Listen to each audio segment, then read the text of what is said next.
Hello and welcome to the second part of our MPLS configuration series, where we will be configuring MPLS on Cisco and Huawei routers from scratch. In our previous video, I introduced MPLS basics, where we discussed key things such as what MPLS is, its applications, and we got to learn about the various terminologies that are used or applied within the MPLS context, such as the customer edge device, provider edge device, and the P or the provider device. We also got to know what roles those three devices play within the MPLS context or in the MPLS environment or architecture. Now, if you haven't watched that video, I invite you to review it, but just in case your MPLS basics are okay, then you can keep watching this video until the end. Before we continue, on your screen is a brief bio about myself so that you can get to know me better, because I believe it is important for you to know me, since we will be interacting throughout this MPLS video series, where I will be producing videos to show you or to take you through configuration of MPLS from scratch, specifically on Cisco and Huawei devices. Now, the things that we will cover, just to refresh what we discussed in our previous video, that is part one of this MPLS video series. I said we'll discuss or cover about 8 key areas. Number one was building IP reachability in the MPLS service provider core. And as you can see, I have highlighted or marked the two items in green, meaning already in our lab or in our topology, yes, in our lab, I have already assigned IP addresses to all the relevant interfaces, which includes configuring loopbacks for those various devices or nodes that we'll be using in our topology. Now, what is meaning is now going ahead to configure an IGP. And if you remember, I mentioned that our IGP of choice for this particular video is ISIS, or intermediate system to intermediate system in full. Now, for MPLS to work and deliver its intended purposes, or we can say its objective, there are a few protocols that we have to configure first before we configure MPLS. Just to mention a few of those protocols, MPLS needs an IGP and LDP, or IGP in full is Interior Gateway Protocol, and LDP is Label Distribution Protocol. In this video, the IGP, like I've mentioned, that we will going to focus on is ISIS. As I said, ISIS in full stands for Intermediate System to Intermediate System, and it's a link state protocol that is used to route traffic within a single autonomous system. Therefore, this is not like BGP, which is used to route traffic between two different autonomous systems. Now, a system would also mean a router. So you will hear me use those words interchangeably. So in this context, they mean the same thing. Now, in ISIS, what happens is that routers share the topology information with each other, specifically who is connected to who. So that information enables routers to build a full network map or topology, and stores that information in a database called a link state database, just like what we have in OSPF. Now, after building a full network map and storing it in LSDB, then ISIS runs shortest path first algorithm. In this case, we are talking about Dijkstra algorithm to find the shortest path to a destination, and In terms of ISIS, the shortest path is also is what is referred to as, or always referred to as, the best path. Now, the common use cases of ISIS, specifically in service provider environment, we could also have this in large enterprise network. Number one, MPLS is widely used as the underlay IGP in MPLS core or MPLS networks, because it provides, or it is used to provide reachability between the provider and the provider edge routers. Notice I haven't said customer edge devices, because those ones are MPLS unaware. Specifically, the information that ISIS is aiming or aims um, to provide reachability for are the loopback interfaces of the nodes and the transport paths. So for the case of transport paths, so assuming you have these two nodes connected like that, and this again down here we have another um, two nodes connected in that way. So this forms your MPLS infrastructure. So this is the transport path, another transport path, another transport path, another transport path. If you remember during our first video where I introduced MPLS, I said that this could also this is what is referred to as label switched path. So basically, this device here has a loopback interface. This has a loopback interface, and then this also has a loopback interface. Finally, this has a loopback interface. So when you configure SIS within this MPLS provider core, then what we are doing is we are providing reachability between the P or PE routers. Now, this could be our PE, and then this could be our P, this could be another P, this could be another PE. So after configuring ISIS, we'll be able to have that reachability, meaning if I am in this PE, then I should be able to see the loopback interface of this P, and then the loopback interface of this PE, and then this P device, and equally the information about this transport path, this one here, this one here, this one here, and this one here. Now, again, MPLS label switching depends on IGP-based paths, especially when you're not configuring um, MPLS traffic engineering. When you're just doing the basic MPLS, then your IGP, in this case ISIS, is required for that. We also require ISIS for our label distribution purposes, so therefore LDP to work, or even segment routing to work.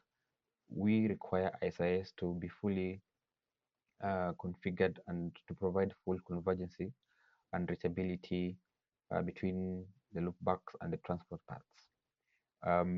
Definitely, the other use case of ISIS is in traffic engineering.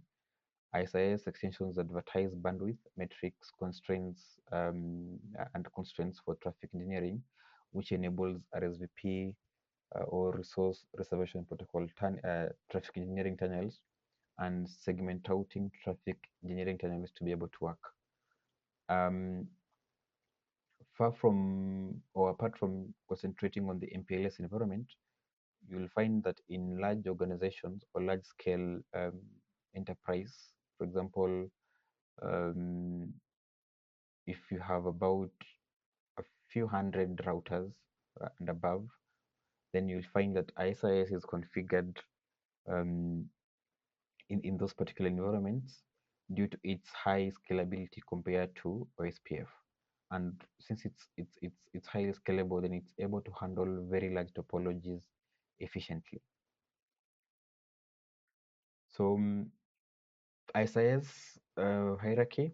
This is not an ISIS video, or we're not discussing ISIS, but it's important to get these basics before we go in and configure ISIS. So basics, ISIS hierarchy, ISIS has 3 levels, or really some book says, or some literature out there says 2, but I'm going to break it down and give you the specific ones that are very important for you to be able to know when you're configuring MPLS, because it's very important for you to be able to know um, which one to use, or for you to be able to make a decision on which level you're going to use. So we have level 1, and then we have level 2, and then we have level 1 2. Now level 1 operates within a single area, and here routers only know about the topology of the area that they are in. So if I am in area 1, then I only know about the topology of area 1. If I'm in area 2, you get the idea.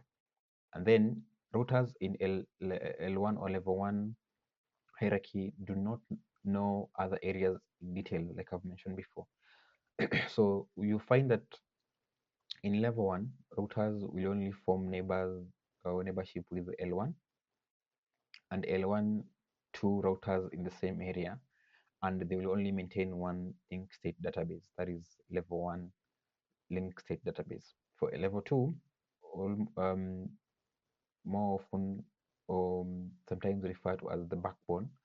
Now it operates between areas, that is inter area. So level 1 was intra area and level 2 was inter area.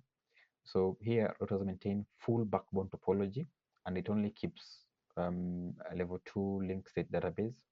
As you can see down here, it only forms neighbor with L1 2 and L2 routers in the same or different areas. And like I've mentioned before, or a few minutes ago, it maintains only level 2 link state database. So L2 can connect to other L2 in either the same or different areas, and it can also connect to L1, L2 router, but in that case, it will only form an L2 adjacency and therefore keep only L2 link state database.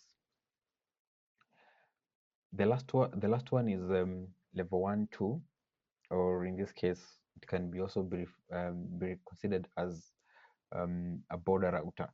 So border routers, what they do is that they participate in both levels, that is level 1 and 2. And of course, since they participate in both levels, they are able to keep two distinct link state databases, one for level 1 and the one for level 2. Now they form neighbors with L1 routers in the same area, and they also form neighbors with L1, L2, and L2 routers, could be in the same area or different areas. And one of the most important things about these border routers is that they are able to connect L1 areas to the L2 backbone, just like what an ABR does in the OSPF context. Now, this is how we configure ISIS before we dive in and do the configuration. So how we configure ISIS in Cisco nodes is very simple. You first of all enable the ISIS process. You do that in the global configuration view by issuing the command router ISIS. Then you can give it a name. You could either use a string here or um, a number. It doesn't really matter as long as or you can just leave it the way it is. But it's always very important to give your ISIS process a meaningful name, just for you to be able to remember it, or when you're doing the configuration, then you'll be able to know which ISIS process you're dealing with, because a router can have so many ISIS processes um, with sorry, a router can have so many ISIS processes, so it's important for you to be able to distinguish them by giving them a name that is meaningful and a name that you can remember. And then what is under the route, the ISIS process, what you also need to issue. So these are the basics. You need to issue a network entity title, or NET for short, and it is in this format. So the first one that is in blue here is your area ID. Then the system ID here is a fixed, that is 6 bits, and the 2 zeros at the end are the net selector, which are also as per the designers of SIS, they're also fixed. So you always end with 00. But a system ID, you can have it customized, but it always has to be 6 bits, and the net should take this format. in short. And then depending on your design or the network topology or your environment, you'll either choose to go with level one, two, or in this case, for our case, we'll choose to go with the level two, because as you can see, it has a lot of benefits. Is that it can be able to connect with other L2 from different areas. So for example, assuming that your company is merging with another company and they are running L2 and also running L2, then merging becomes very easy. And the fact that level 2 keeps only one linked state database for level 2, then it doesn't really consume a lot of memory or resources in terms of memory. Um, and that's why it's highly recommended that you be able to choose a level or a hierarchy that best suits your network environment. And then therefore these are the three key commands without going in and choosing the cost style or the metric style, in this case for Cisco. Then after doing that, you go into the interface and specifically tell that interface that I want you to participate in the ISIS process that we've given it a name as core. And then so this is how you do it in a physical interface. Of course, the same thing is applicable when you're dealing with loopback interfaces. You just go into the loopback interface of your choice or the one that you're interested in and give the command IP router ISIS, then the name. Huawei's similar case, you first of all initiate or enable the ISIS process. If you don't give the number or the name, you just say ISIS. ISIS will just, or the system in this case, Huawei node, will automatically assign it number one. So it's important that if you want to give it 100, for example, you can go ahead and do that. But if you just leave it the way it is, system will give you ISIS process one. Then inside there, just like in Cisco, you give the network entity command, and then you follow the format. Remember, the system ID in all black has to be 6 bits. It's fixed, and then of course your network entity has to end with the 2 zeros at the end. And then here again, as a level, you can choose the one that suits your environment. For our case, we'll go with level 2.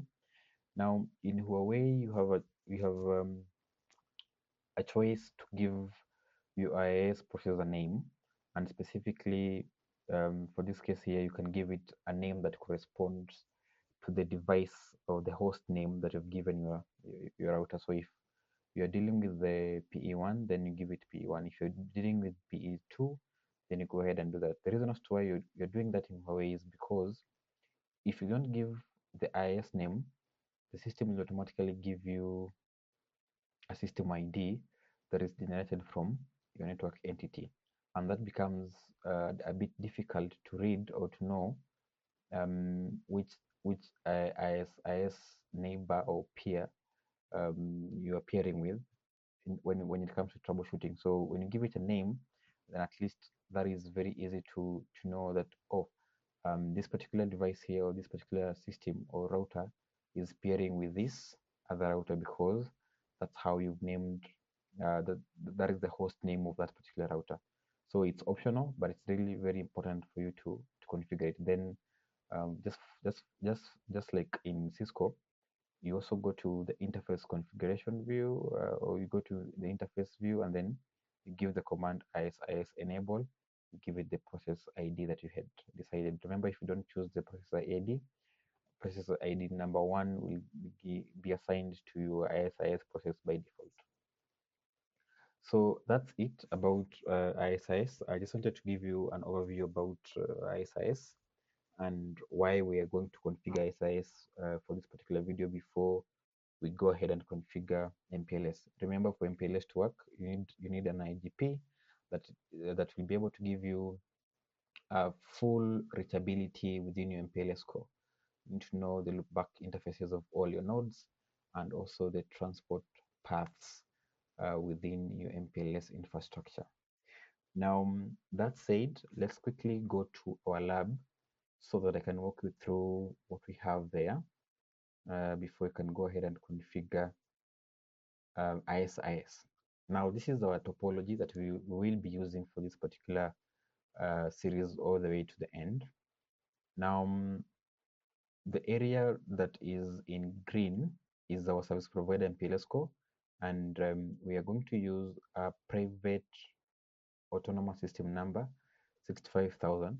Of course, by now you already know we're going to configure ISIS, and we're going to have L3 VPN configuration and L2 VPN configuration.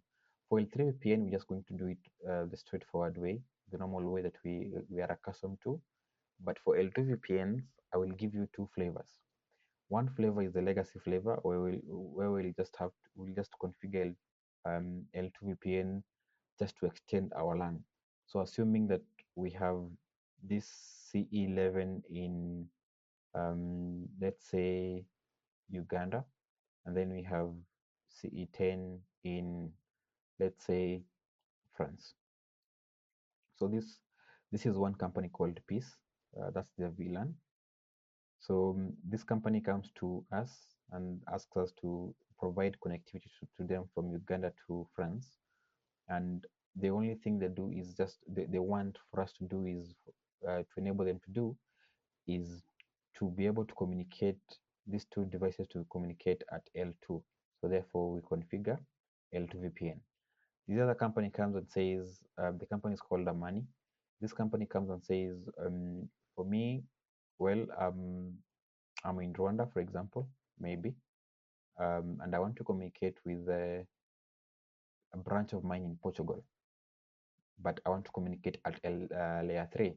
So what we do is we provide L3 connectivity for this CEs in Amani, and that is their AS number 65,100. Again, we're using private ones, so we don't want to get into trouble by using autonomous system numbers that have already been assigned to real organizations out there.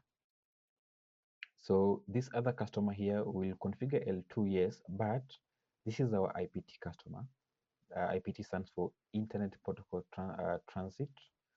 Now, we have given them the VLAN ID of 1300, but the autonomous system number is 65,013. Now, what we'll be able to do or achieve is that, so this customer is, let's say this customer is in, you can even say it's in Uganda. No, there's no issue. This customer is in Uganda, and they want to get content from us, not from us. They want to access the internet, but they want to get that content from. So this is our internet. So assuming that we have some peering in Portugal, and then our customers in Uganda, so they want to securely access the internet or be able to get that content in Portugal. So maybe this is Aurelion or Verizon or even Google in Portugal. So how we do that is very simple. Is that we'll be able to create a virtual circuit between the PE01 that connects to our CE13. That is the CE for our company ABC. So we do an attachment circuit between PE01 and PE02. Once we establish that attachment circuit, then we'll be able to configure, sorry, this is a virtual circuit, not attachment circuit. Then we'll be able to configure attachment circuit here and an attachment circuit here. So once those two are up, that is the virtual circuit and the attachment circuit, once they're up, then we'll configure BGP peering between this device and this device. After configuring BGP peering, what we have done here, or what I have done here, is that I've been able to leverage my ISP to enable me to connect my EVNG devices to the internet. Specifically, this device here will have to connect or we'll have to use my service provider at home to be able to access the internet. So at the end of the configuration, we should be able to ping 8.8.8.8 or even YouTube. We should be able to ping YouTube or even any other site or IP that is out there in the public. Now, in terms of the nodes, we have our PE device here, and then we have our provider edge device again in this particular end. And then in the middle here, we have our provider devices or the core routers. In terms of addressing, inside our service provider MPLS core, we are using again a private IP in the format, or we are using 10.4.0.0 is a /16. So we have gone to we am in Africa, so we have gone to Afrinic and we have applied for an IP address space, and this is what they have given us, assuming, well, let us assume that this is what they have given us. And then what is required of us is to be able to subnet this /16 IP address space to give us /24 IPs for us to be able to use within our service provider environment. So you can see the first and second octet will always be 10.4. Now the third octet is a combination of the device numbers. For example, 2 and 5 combines to give you 25, 2 and 9 combines to give you 29, 1 and 7 combines to give you 17, then 7 and 8 combines to give you 78. So you get the idea. Now, I know most of you are wondering why we have two physical interfaces connecting to, for example, P05 and P02, and P02 and P07. Now, wherever you see two physical interfaces, we are going to configure what Cisco calls bundle ether or port channel. So bundle ether is when you're dealing with Cisco IOSXR, and port channel is when you're dealing with Cisco IOSXZ. Huawei just calls it ether trunk. So basically, there is port aggregation. If you remember your routing and switching basics, we have what we call port aggregation, where you bundle more than one physical interface together for you to be able to form a core interface, albeit a logical one. So it's not a physical one, but a logical interface. So these two combine to form a logical interface. So for these purposes, for the purpose of this video, we're going to assume that all our physical interfaces are 1 gig interfaces. For example, this is 1 gig, 1 gig. If you combine 1 gig and 1 gig, what you get is 2 gig. Because, for example, for Huawei, this is an Ethernet an Ethernet interface. Then it means it is 100 Mbps. This is for Cisco. This is a gig interface. Then it means 1000 Mbps or 1 gig. So you see the mismatch. But just for simplicity, assume that all our physical interfaces here are 1 gig. Now, we have different colors for different devices. If you see this color, and this color, those are Huawei devices. Okay, those are Huawei devices.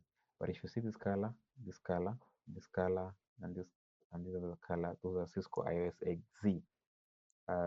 They run those are Cisco devices which run Cisco IOSXZ. For Huawei, I am using an E5000E. Now, all the CEs are using the Cisco IOSXZ, the lighter version. But we only have two types of devices here, Cisco or Huawei. For simplicity, just know that these ones here are Huawei,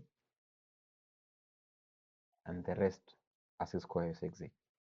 Now, for the internet, this is just a cloud.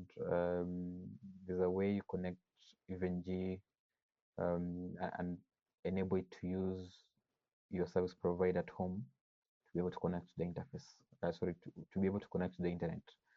If I can quickly show you that, let me go to IDW09 here and give you some simple verification. So before we even continue, we've already configured IP addressing for the physical and logical interfaces here.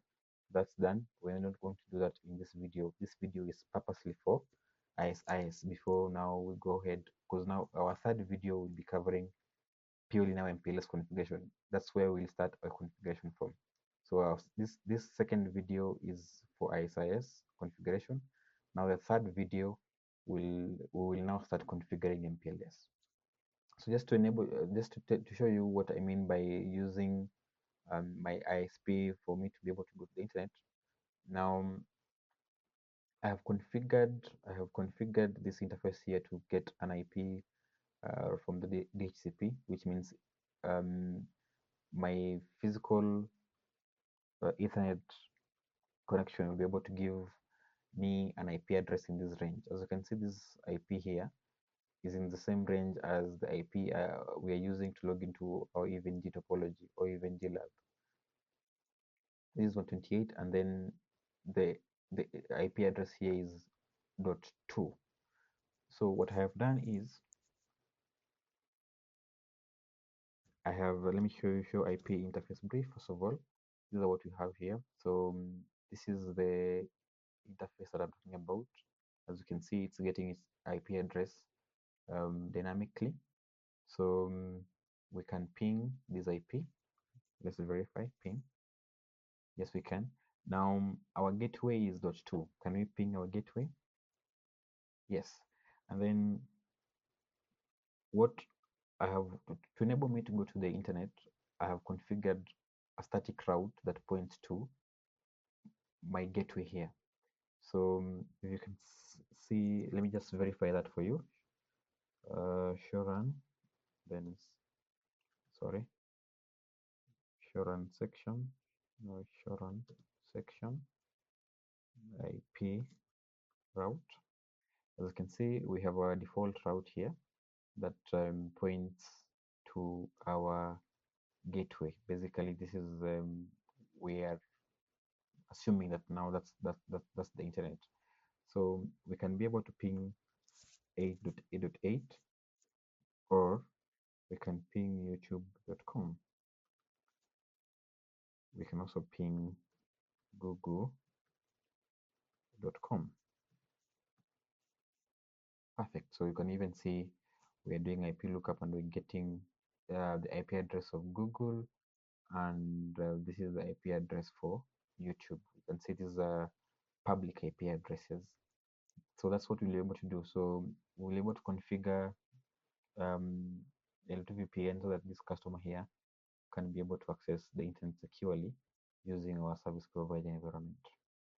Okay, so let's do a couple of verification again. So let's go to PE1 and see what we have in terms of IPs configured for our interfaces.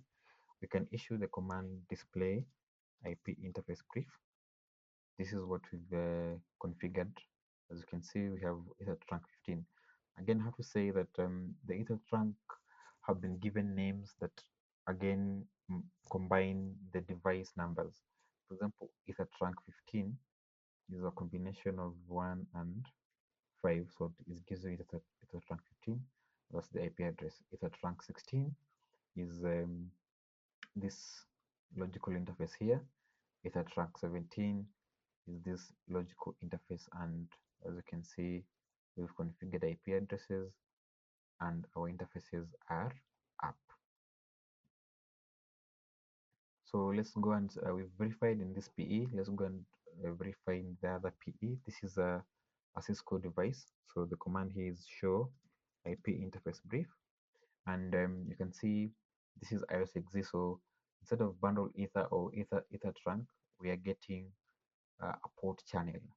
So this port channel 38 is the connection, is the logical interface or connection between P03 and PE08, and that's the IP address. If you can quickly confirm that specific the members of that particular port channel, The command is show interface port channel and then port channel number. As you can see clearly here, we have gigabit Ethernet 1 and 2 as members of this port channel, and you can see the speed here is 1000 Mbps or 1 gig, and combined this particular port channel is able to give you 2 gig of capacity. So this is a common practice in service provider environment where they are able to bundle physical interfaces together to give you more bandwidth or more capacity, so that you are not limited in what you're not limited in just using a single physical interface. And this is important even when it comes to redundancy. So assuming that one physical interface goes down, then you have the other physical interface to be able to carry your traffic, as opposed to just having one physical interface, and then when that interface is down due to a fiber cut or for any reason, then that particular path is down completely and you cannot do anything about it. So those are the verification. So let's verify in Huawei display interface ether trunk. This is P01, so we can do, let's say, ether trunk 17. As you can see, these are the members of that particular ether trunk. Now it says here 200 Mbps, but I said for this video we are assuming that all the physical interfaces here are 1 gig. Therefore, combined they should be able to give you 2 gig.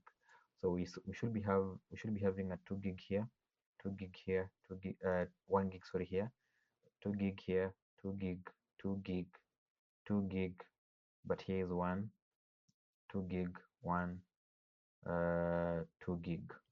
That's it. That's it for the verification. So our IP addresses are done. Everything is configured. And just to test, for example, it's a trunk 17. This ID is .1.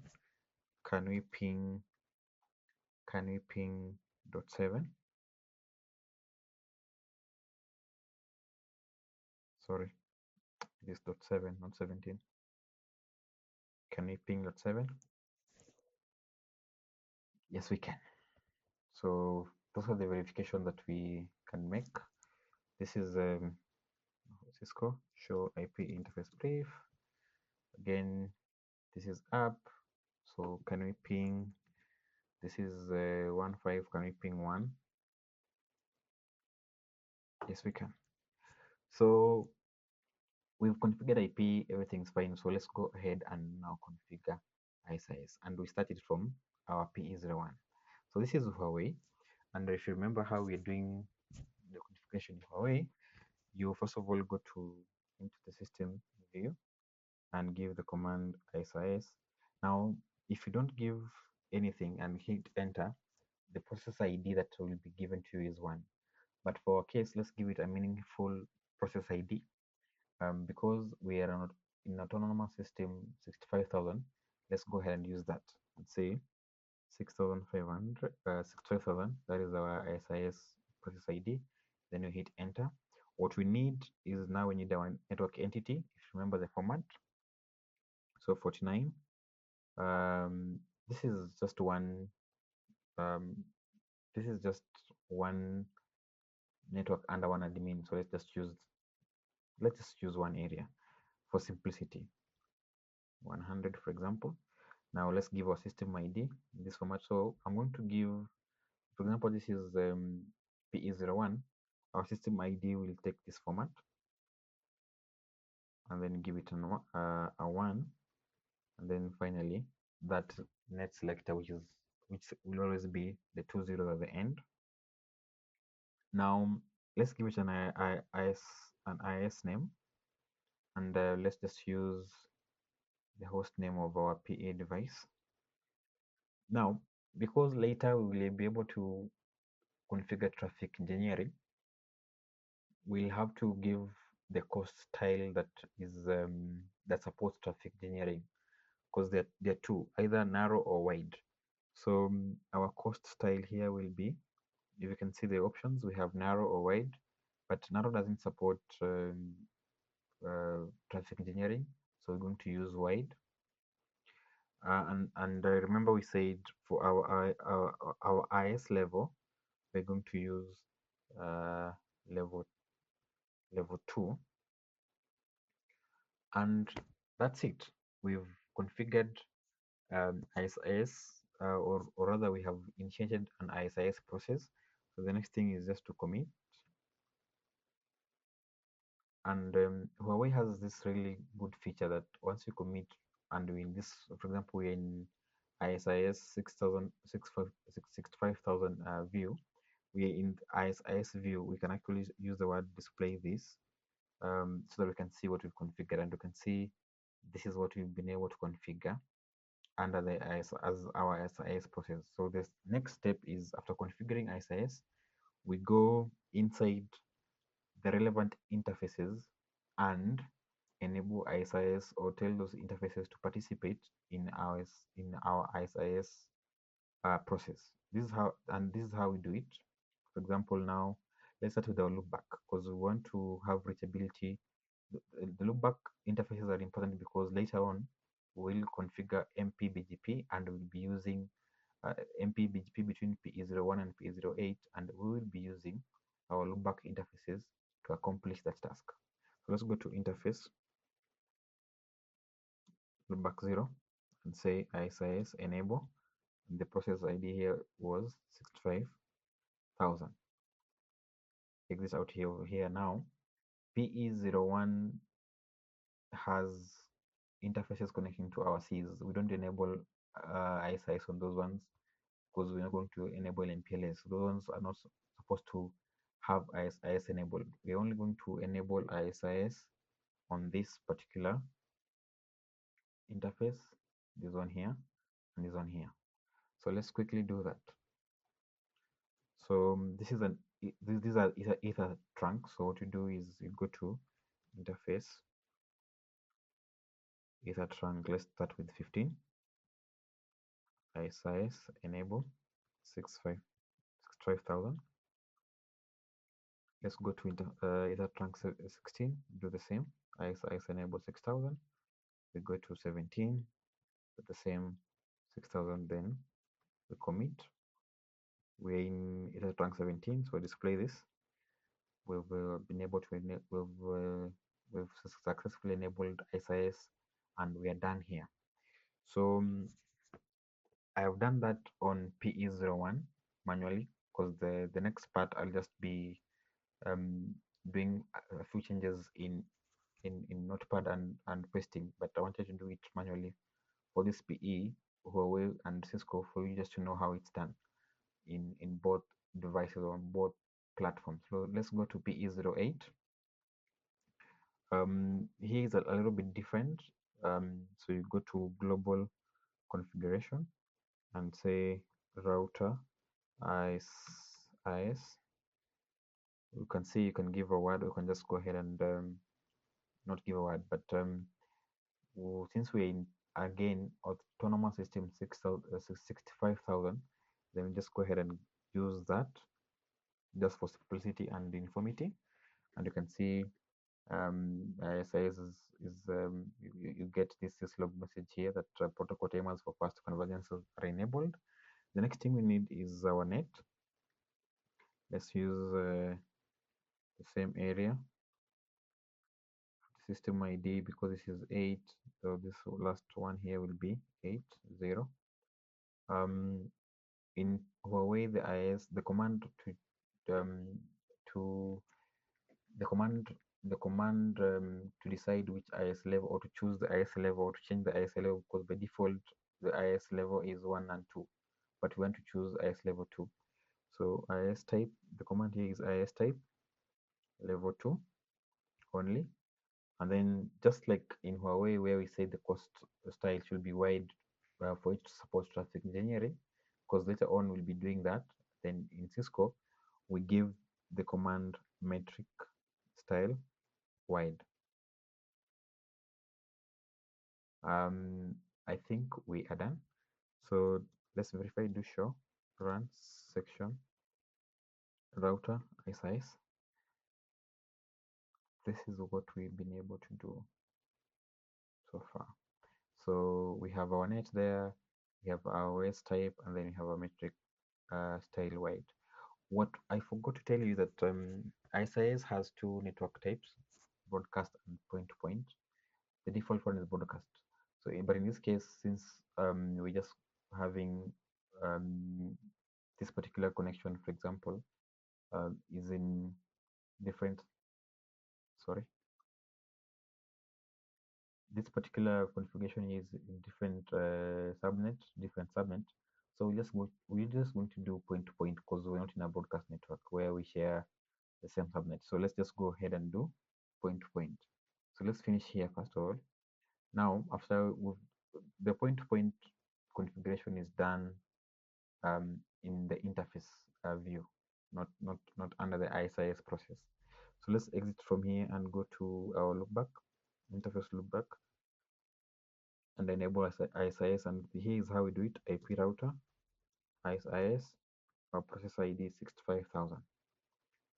Let's go to this P08. Let's go to gig 4, interface gig 4. Let's give IP router ISIS 65000. And now under this interface, let's now change the network type to point from broadcast. The command is ISIS network point to point. We go to gig 3, same commands, point to point, and then we go to this logical interface here, that is port channel 38. So interface port, this is how you just do port 38, that is in short port channel 38. And then the command here is IP router ISIS 65000, and then network point to point.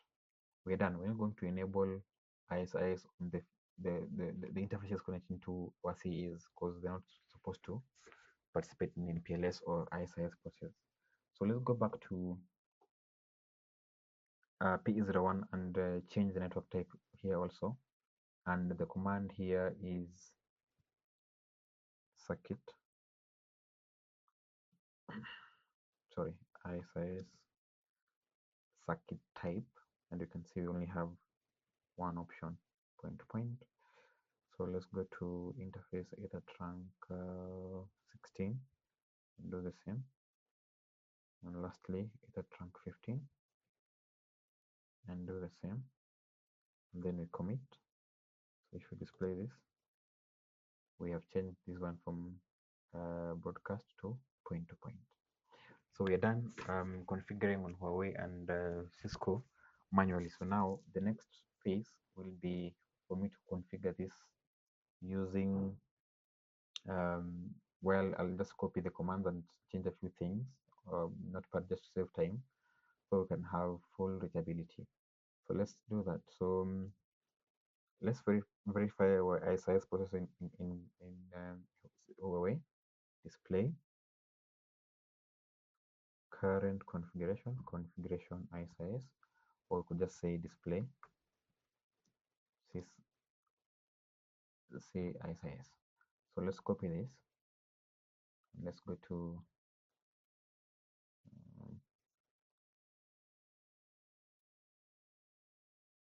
our notepad.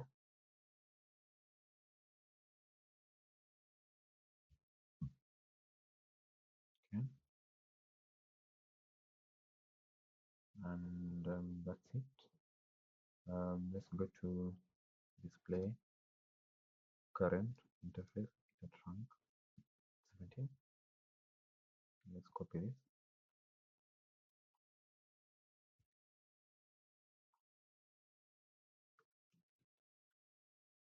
We don't need an IP address, we already configured it. So that's it. And we're done. Let's go to remember to write or save your configuration. And then let's see what we've done under the ISIS process in Cisco. Let's section IS, type that. Then let's take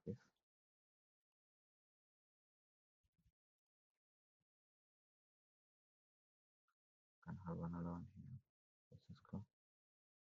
Then interface port channel 38, for example.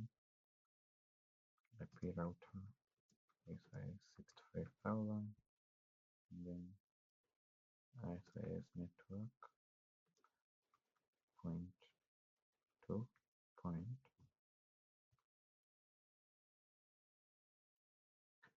I think that is done. Okay, let's close this. Let's close that. That's fine. Okay, so let's start with P05. So P05 here we'll have to change, it's Cisco, so we have to change here to 5. And then you have interface port channel 25. And then we have interface port channel 15.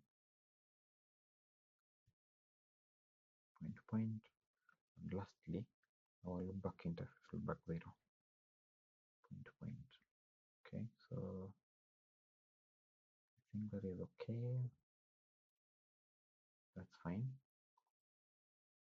Conf T. Let's paste this in here. I think there's an error somewhere here.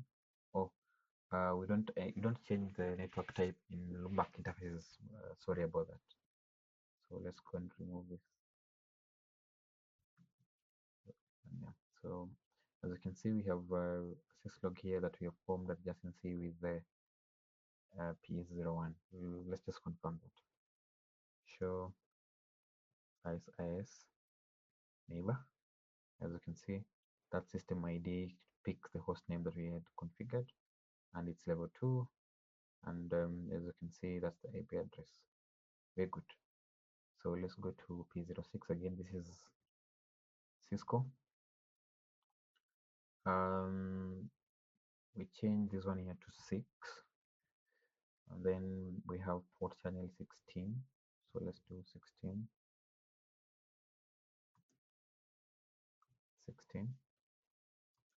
We have port channel 46. There are only 2 on the loopback interface, of course. So let's go to conf T. We should be having, yeah, we have formed an adjacency with PE01. Let's go to let's do Cisco, then we go to Huawei. So let's go to P07. So that is 7. Yeah. So P07 has 3 logical interfaces. We have 17. And then we have 47. And then we have 27.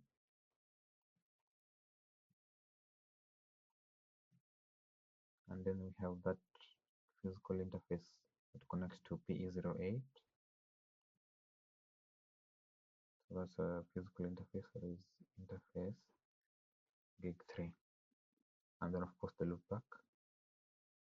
This looks okay. Just copy. Go to P08. No. P07. And paste that. We should have an adjacency with P01 again and P08. That's fine. Perfect. Remember to always save your configuration. Let's go to we've done PE08 already, so let's go to IGW09. Now this IGW here is our internet gateway. It's our internet breakout. So this is what our CE13 customer will use to exit our MPLS core and connect to the internet or be able to access the internet. So essentially, instead of doing a direct peering, or maybe in this location we don't have the either Google, the upstream providers that we know, Google, Facebook, or Aurelion or Verizon. So they come to us because we know how to get to those upstream providers. So we just connect them securely using a service provider environment. So our AGW here, it's important that we also have communication, and it's important for it to have a map of the entire network. That's why we're enabling ISIS in our AGW. So let's go to our AGW09 here, and we change this one to 9. It doesn't have any port channels, so we only have physical interfaces, so we remove that. So A00 and A02, because those are the interfaces within our MPLS infrastructure. E01 is not, so when you're going to enable, already we have a DHCP enable interface there for us to be able to go out to the internet, as we confirmed or tested that we're able to ping Google and YouTube. So these are all the interfaces that we need to enable ISIS in. Looks like we're good. Let's go and paste this. Right. So we are forming an adjacency with 8. That is expected. So we're done configuring Cisco. Let's go to Huawei now. For Huawei, PE01 is done. So we are doing PE02. Let's do PE02. So this one here will be 2. And then the IS name is P02. We have 22, sorry. So we have 2 logical interfaces and 1 physical interface that we need to enable ISIS on. So we have ether trunk 25 and we have ether trunk 27 and that physical interface there. That physical interface here is ether net 100.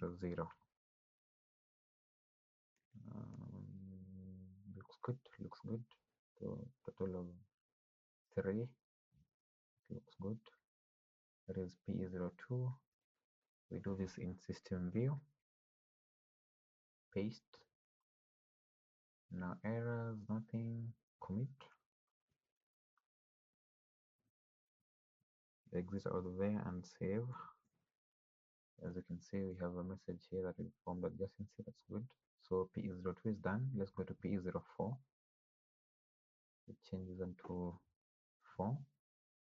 PE04 has 3 logical interfaces. So they're all 3 logical interfaces. So let's copy this here and do.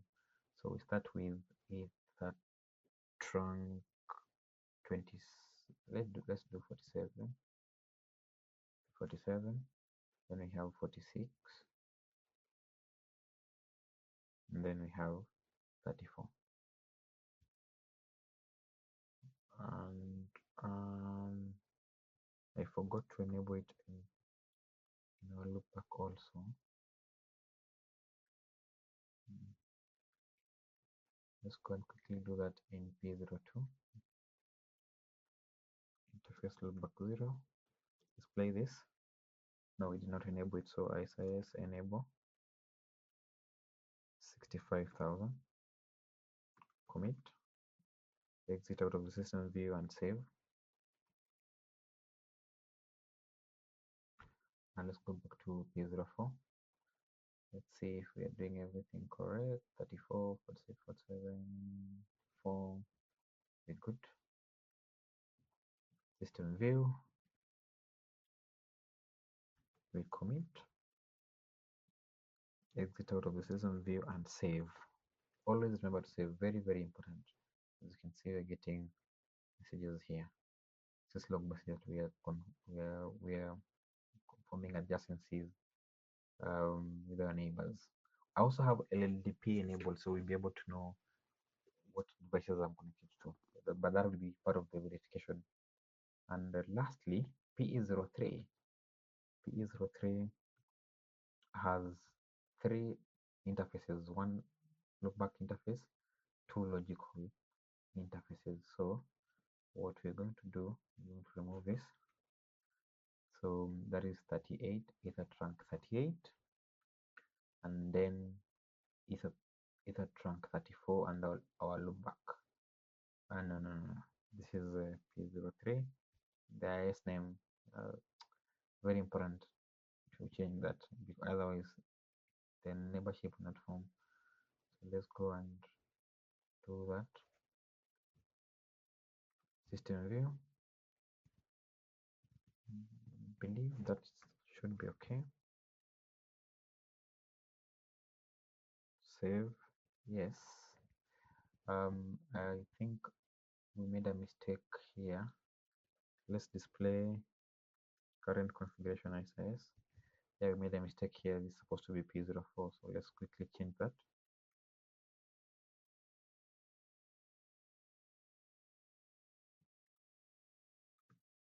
IS name is P04. Commit, exit out of the system view and save. Let's see if we did the correct thing in P02. Display current configuration ISIS. That's okay. P01. That's okay. P04 now. Display current configuration ISIS. That's fine. And P03. Display current ISIS. Again, that's fine. Good.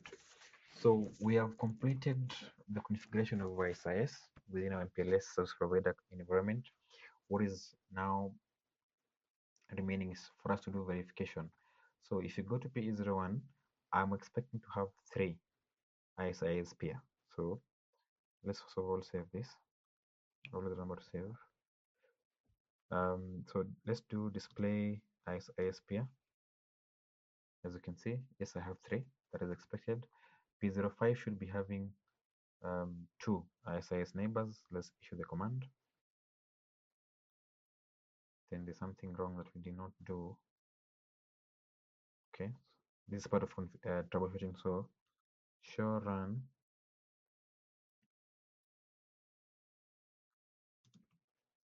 interface port 25.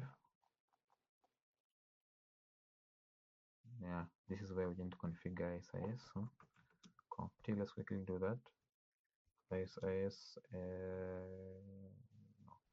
IP router, sorry, IP router ISIS 65,000, and then ISIS network point to point. There you go. We have an adjacency come up. So let's quickly verify that we have 2 neighbors. Show ISIS neighbor. Another command you can use actually for ISIS is show CLNS neighbor. You get almost the same thing, but slightly different configure output. But the one that you use is because it's for IP. This one is not for IP, it's for connectionless. It's for connectionless. Let's quickly confirm what this means.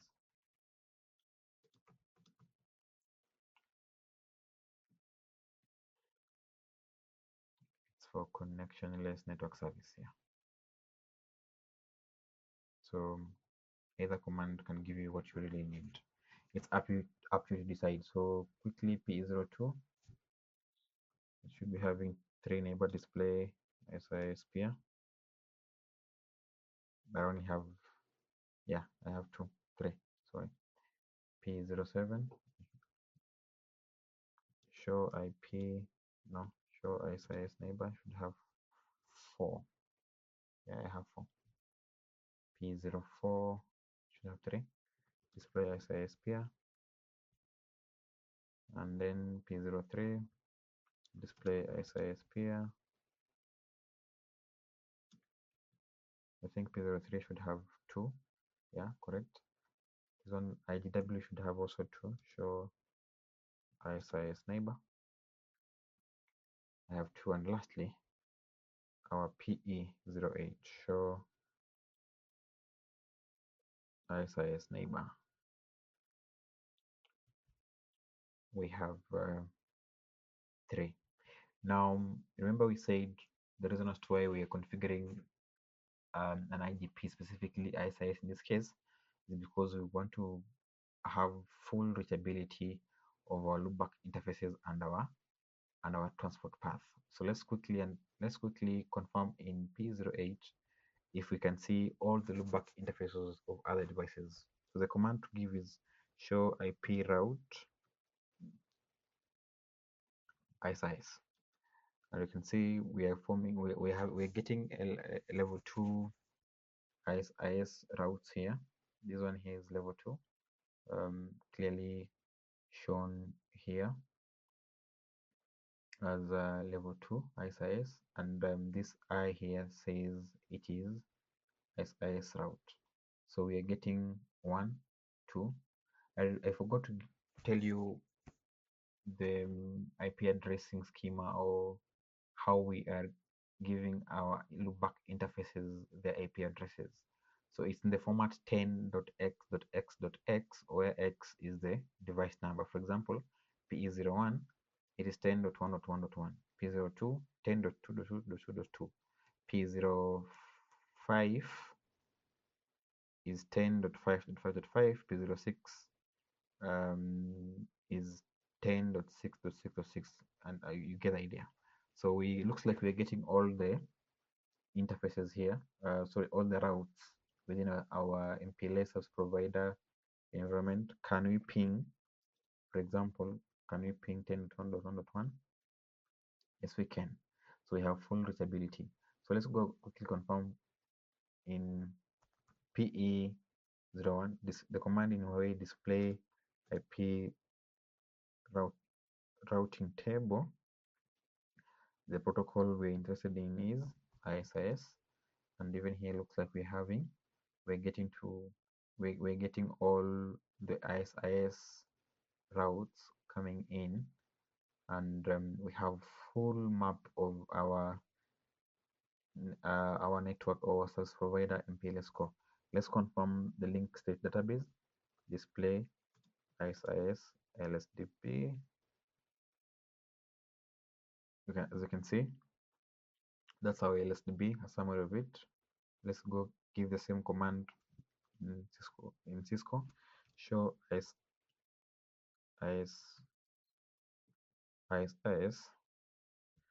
database.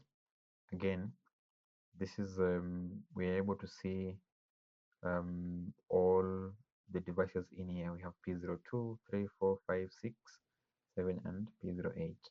The same thing with the PE01, that is the Huawei device.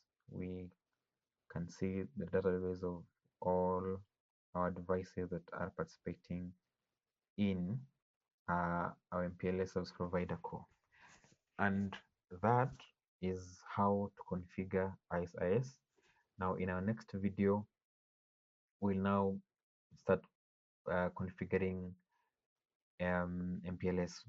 And just to give you an overview of what we've done so far, so we have completed this. So the next thing that we will now be focusing on is enabling MPLS in the core, or MPLS core, and specifically we will be doing label distribution protocol. Sorry, the video has taken long than I had anticipated, but I hope this has been informative and very useful to you. And I would like to thank you for watching, and stay tuned for our next video. Thank you, and goodbye for now.